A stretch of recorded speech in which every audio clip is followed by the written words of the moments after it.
The question really still remains for me, and I know that there's a lot of you folks in the media. We also discovered through the coroner's office that the individual had sustained a gunshot wound to the head prior to the detonation of the vehicle.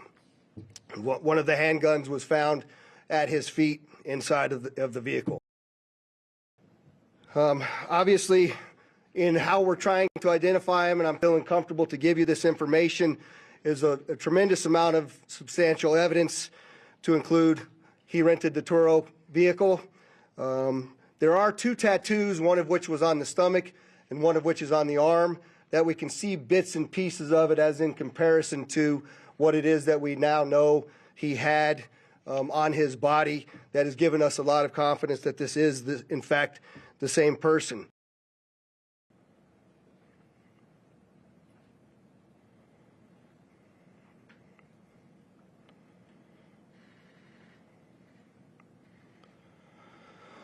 So through extensive surveillance video, we were able to track him leaving there, and we know that he went to several different places along Las Vegas Boulevard, and he spent some time in a parking lot of a business near Flamingo and Las Vegas Boulevard. We then have a video of the truck pulling back onto Las Vegas Boulevard from the sands.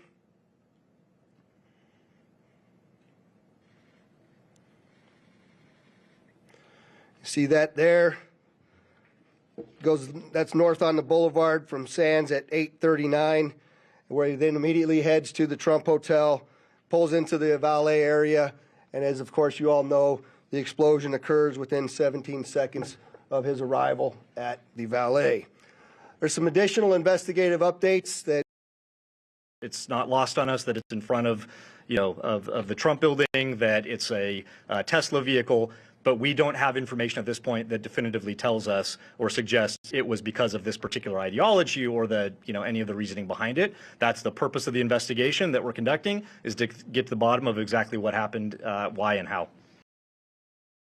Other than the windows being gone, that's a bit more disassembled than it was at the scene, and the back area being blown off, there's no evidence of physical damage to the sides of that vehicle. And so the explosion that was in that vehicle sort of vented out and up, but it didn't even damage the glass doors at the Trump. So I'm not sure what that means.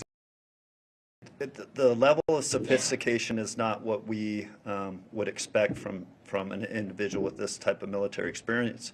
That most of the materials inside that Tesla were fuel to help fuel a greater explosion. But it's too early to answer any question as if there was sophisticated connectivity to those components to make it ignite in the way that it did.